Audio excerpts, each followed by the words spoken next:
Each encounter holds a hidden truth. Every investigation demands clarity. Empowering your legal rights, uncovering pure justice. Me? Illegal? I just called 911. I'm a veteran. I'm paralyzed. You matched the profile. Show me your papers right now. My legs don't work. I have been sitting in this chair the whole time. Yeah, sure you are. You people. The agents were already closing the distance when Solomon Best looked up. 3 of them, moving with the kind of deliberate, targeted stride that doesn't leave room for coincidence. The lead agent, broad-shouldered, badge clipped to his belt, jaw set, was looking directly at Solomon with the flat, certain expression of a man who had already made up his mind. Solomon, seated in his manual wheelchair at the bus stop outside Abbott Northwestern Hospital, still holding the phone he had used minutes earlier to call 911, watched them come and felt a cold that had nothing to do with the Minneapolis wind. The lead agent identified himself as ICE. He told Solomon he matched a profile. He demanded immigration papers on the spot and declared the conversation a detainment. Solomon told him, calmly and clearly, that he was paralyzed from the waist down, that he had just finished a spinal checkup at the hospital behind them, that the medical wristband on his left wrist was from that very appointment, that he had just called 911 about a phone theft he had witnessed not 3 minutes ago. He pointed to his legs, motionless, positioned exactly as they had been placed in the footrests, the way legs look when their owner has no control over them. The agent told him to stop performing. When Solomon explained, again, with the patience of a man who understood that his life depended on staying calm, the agent told him there were no papers on scene and that constituted probable cause. Then he reached down, seized Solomon by the upper arms, and pulled.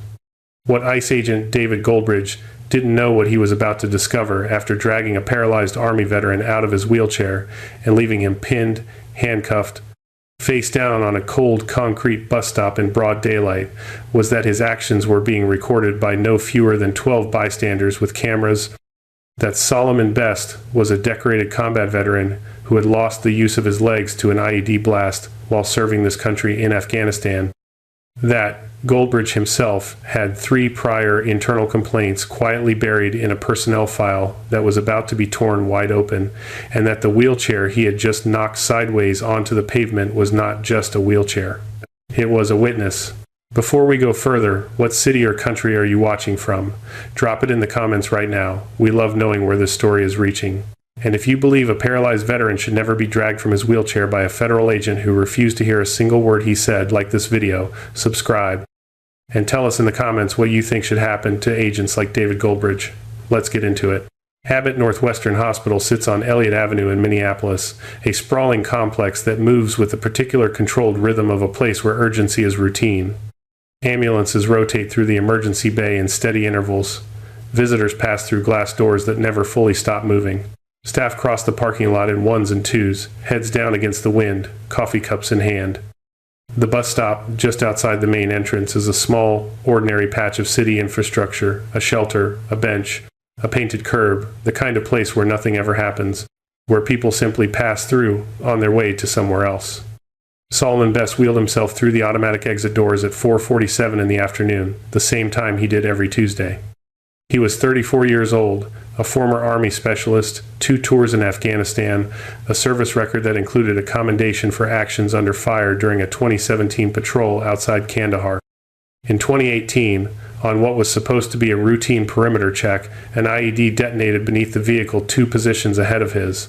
The blast radius did what blast radii do. Solomon survived. His spinal cord did not emerge from that day unchanged. By the time the surgeries were finished and the prognosis was delivered with the careful, neutral language that doctors use when the news is permanent, it was clear that the lower half of Solomon Best's body would not be carrying him anywhere under its own power again. 6 years later, he had rebuilt his life around that reality, with the same methodical discipline that had made him a good soldier. He had his routines. He had his rhythms. Tuesday afternoons at Abbott Northwestern were one of them. Weekly spinal checkups, a quick review of his imaging, a conversation with his care team, and then the wait at the bus stop for his ride home. He had done it enough times that it required almost no thought. The medical wristband from today's appointment was still clipped to his left wrist, white plastic printed with his name and patient number in small black font. His VA medical card and a folder of paperwork from the appointment sat in the bag positioned across his lap. His phone was in his right hand. His driver was 12 minutes out. He positioned himself near the end of the bus shelter, angled slightly to watch the street, and for a few minutes everything was ordinary. It was the sound that registered first, not dramatic, not cinematic, just the flat, scraping sound of running feet on pavement and a woman's sharp, clipped cry. Solomon turned his chair toward it, in time to see a figure in a dark hood sprinting away from a woman seated on a bench 30 feet to his left, something clutched in the figure's right hand. The woman, late 40s, a canvas tote bag now gaping open in her lap, was still processing what had just happened, her mouth open, one hand pressed flat to her chest. Solomon was already dialing. He gave the 911 dispatcher a clear, unhurried description. Male subject, dark hoodie, running north on Elliott toward the parking structure, medium build, last seen 30 seconds ago. He was still on the call, relaying the woman's location and his own, when the robber did something unexpected. The figure slowed, half-turned, and spotted Solomon, the only person at the bus stop who had been watching, the only person with a phone raised, the only person who might have seen a face. The calculation that followed took less than 4 seconds. The figure doubled back at a jog, reached Solomon before he could maneuver the chair away, tore the phone from his hand, ripped the bag from his lap, and was gone again before anyone close enough to intervene had fully understood what they were watching. Solomon sat with empty hands in the particular stillness of a man who had survived worse and knew that panic was a luxury he had never been able to afford. He was still sitting that way, hands in his lap, legs motionless in the footrests, the medical wristband catching the flat gray afternoon light when the three agents rounded the corner of the shelter and walked directly toward him. Agent David Goldbridge led the approach. He was the kind of man who moved through public spaces as though they had been arranged for his convenience, his posture carrying the low-grade authority of someone accustomed to compliance. His two subordinates flanked slightly behind, hands loose at their sides, watching the perimeter with the trained disinterest of men running a familiar operation. Goldbridge's eyes had fixed on Solomon from 15 feet out and hadn't moved. Solomon watched them come. Goldbridge identified himself, cited his agency, and informed Solomon that he matched the description in an active profile. He demanded proof of legal status, declared the interaction a formal detainment, and told Solomon he would need to produce immigration documents immediately. Solomon, with the measured patience of a man who understood every word he said was going to matter, explained that he was a United States Army veteran, that he had been treated at the hospital behind them for 6 years for a documented spinal injury, that the wristband on his wrist was from an appointment that had ended less than 20 minutes ago, and that he had just been robbed by the person who Goldbridge was apparently not looking for. Goldbridge looked at the wristband. He looked at the legs positioned in the footrests, unmoving in the way that legs only stay when their owner has no muscle control over them. He looked at the phone, gone now, taken, and interpreted its absence as absence of evidence rather than evidence of the robbery Solomon had just described. He told Solomon that the paralysis appeared to be a performance and that the absence of papers on his person constituted probable cause under his operational authority. From the bench to Solomon's left, the woman whose phone had been stolen, Emily Brooks, a hospital administrator who had been waiting for a colleague, called out that the man in the wheelchair had been there before the robbery, that he had been robbed himself, and that he had called 911 on her behalf.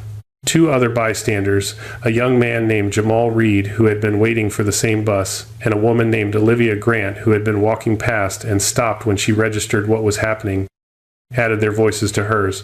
All three of them said the same thing. The man in the wheelchair had not moved from that spot since before the robbery occurred. The man in the wheelchair had called for help. Goldbridge did not turn toward any of them. He reached for Solomon. What happened next took under 10 seconds and would be reconstructed, frame by frame, in courtrooms and congressional hearings and newsroom editing suites for the next 2 years. Goldbridge seized Solomon by the upper arms. Solomon had no ability to brace, no capacity to resist with his lower body, no reflex that would catch him. Goldbridge lifted and pulled in a single motion, sweeping Solomon's lifeless legs clear of the footrests, and the momentum carried Solomon's upper body forward and down. The concrete came up fast. Solomon hit it face first, the impact radiating through his chest, his chin, the base of his already damaged spine, in a way that he would describe to a physician the following morning as the worst physical pain he had experienced since the day of the blast itself. Goldbridge flipped him, pulled his arms behind his back, applied the cuffs with the mechanical efficiency of a man who believed he was doing exactly what the situation required. His knee found the space between Solomon's shoulder blades and held there. The two subordinate agents moved to form a loose perimeter between their superior and the bystanders, who were now in motion, not retreating but closing in, phones raised, voices rising, Emily Brooks on her feet and shouting something that cut cleanly through the noise. The wheelchair lay on its side 6 feet away.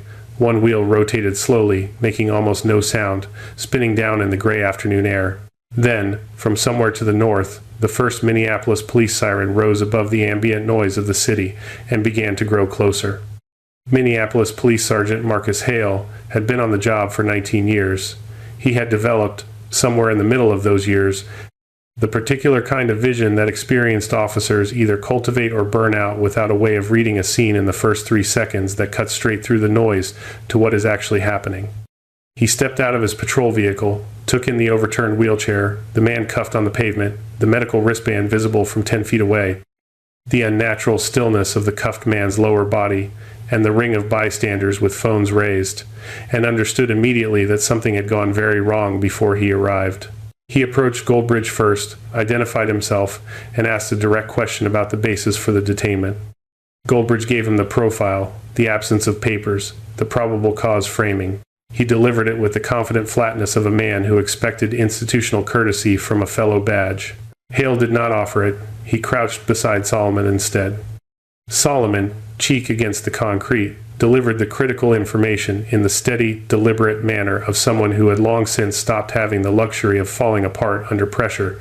His name, his rank, his injury, the hospital appointment that had ended less than half an hour ago, the 911 call he had placed before the robbery took his phone, his driver who was somewhere on Elliott Avenue at this moment wondering why his passenger had not appeared. Hale looked at the wristband. He looked at the legs, the way they lay at the precise angle at which they had been dropped, without the micro-adjustments that a person with sensation would make instinctively. He looked at the phone log on the lock screen of a phone that one of the bystanders, Jamal Reed, had already found on the pavement 6 feet away, where it had apparently been dropped by the robber on his second pass. Cracked screen and all, the 911 call timestamp was right there, 4:51 p.m., 11 minutes ago. Hale radioed dispatch. The verification came back in 140 seconds. Solomon Elijah Best, patient of record at Abbott Northwestern Hospital. Documented spinal injury, complete paralysis below the lumbar region, sustained in an IED incident outside Kandahar, Afghanistan in October of 2018. 6 years of continuous treatment. Appointment confirmed for this date, discharged at 4:44 p.m. Hale stood up from his crouch. He turned to face Goldbridge with an expression that every officer who worked under him would later describe as the one he reserved for situations in which he had run out of patience entirely. He gave a single clear instruction: remove the handcuffs. Goldbridge did not move immediately. There was a moment brief, but documented in multiple bystander videos that would later be slowed down and annotated by legal teams, in which Goldbridge stood with his jaw set and something complicated moving behind his eyes. A man processing the gap between what he had been certain of and what was now undeniable.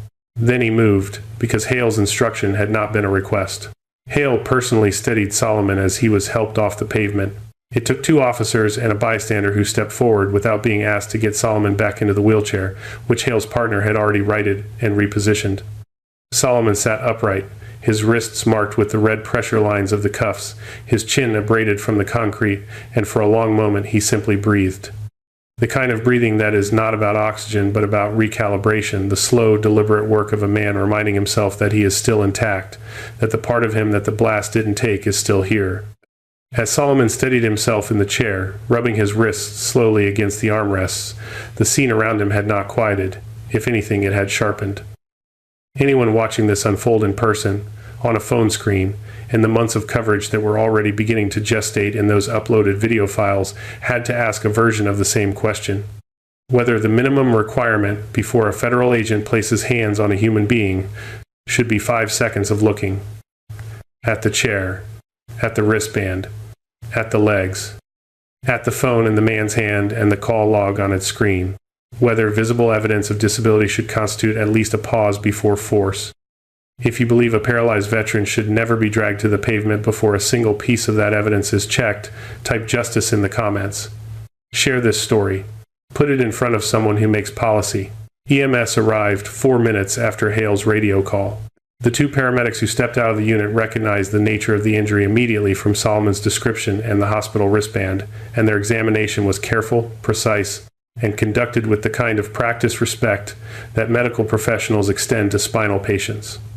Their initial assessment showed no acute spinal damage beyond what had been documented in his existing records: bruising to the sternum, abrasion to the chin and left cheekbone, soft tissue strain in the shoulders from the way the cuffs had been applied. They recommended immediate imaging to rule out internal injury, and Solomon agreed without argument. He had learned 6 years ago that when the medical team recommends something for your spine, you don't argue. A nurse named Kendra Ellis met the gurney at the Abbott Northwestern entrance.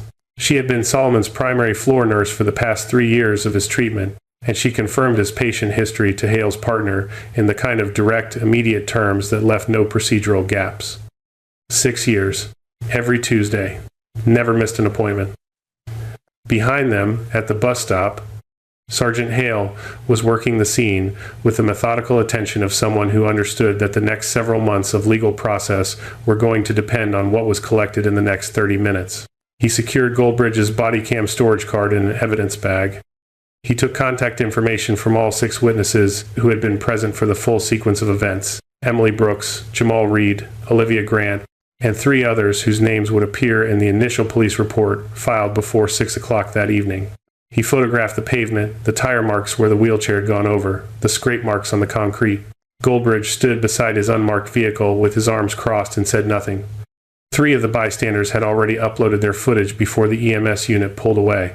Within 20 minutes, one of the videos had 8,000 views. By the time Solomon Best was positioned in the imaging suite inside Abbott Northwestern for his emergency spinal scan, the number had passed 60,000 and was moving faster. What nobody in that hospital, not Hale's partner filing notes in the parking lot, not Kendra Ellis checking Solomon's chart, not even Solomon himself, as he lay on the imaging table with the machine humming around him, fully understood yet, was what Solomon had quietly noted to himself in the moment Hale helped him back into the wheelchair. The impact, the moment Goldbridge's hands had grabbed his arms and the chair had gone sideways, had crossed the motion threshold he had engineered into the system himself. In the frame of his wheelchair, in the housing he had designed and built over 4 years of late nights and technical iteration, the sensors had activated, the lenses had opened, the recording had begun. Every second from that moment forward existed in crisp, time-stamped, multi-angle footage taken from the exact perspective of the man everyone in that footage had refused to see. By midnight, the number had crossed 3 million. By morning, it had crossed 11. The freeze frame that every outlet chose was not the moment of impact, though that moment existed in the footage and was damning enough. It was a fraction of a second before Goldbridge's hands already gripping Solomon's upper arms. Solomon's head turned toward the agents with the expression of a man who has run out of words and knows it, the medical wristband bright against his dark hoodie sleeve, his legs perfectly still in the footrests. It was the image of a man whose body was telling the full story to anyone willing to look, and a federal agent who had decided, before he ever reached the wheelchair, that he already knew what the story was. That image appeared on the front page of the Minneapolis Star-Tribune the following morning. It appeared in network news chyrons by 6 a.m. It appeared in congressional inboxes attached to formal inquiries from 3 separate representatives before noon. It appeared, most significantly, in the preliminary evidence package assembled by ICE's Office of Professional Responsibility, which had opened an internal investigation before the sun came up. What the internal investigation found in Goldbridge's personnel file did not surprise the advocates who had been watching his unit's operations for years, but it sharpened the legal picture considerably. 3 prior complaints.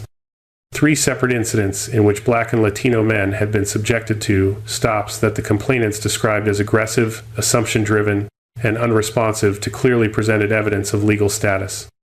All 3 had been reviewed, all 3 had been dismissed at the supervisory level without formal findings. The complaints had sat in Goldbridge's file like unexploded ordnance, inert until the moment something detonated beside them. Goldbridge and his 2 subordinates were placed on administrative leave within 36 hours of the incident.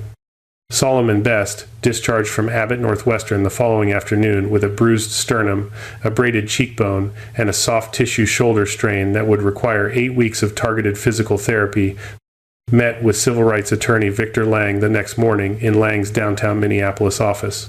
Lang had been practicing civil rights law for 22 years. He had litigated excessive force cases involving municipal police, federal marshals, and border enforcement agents.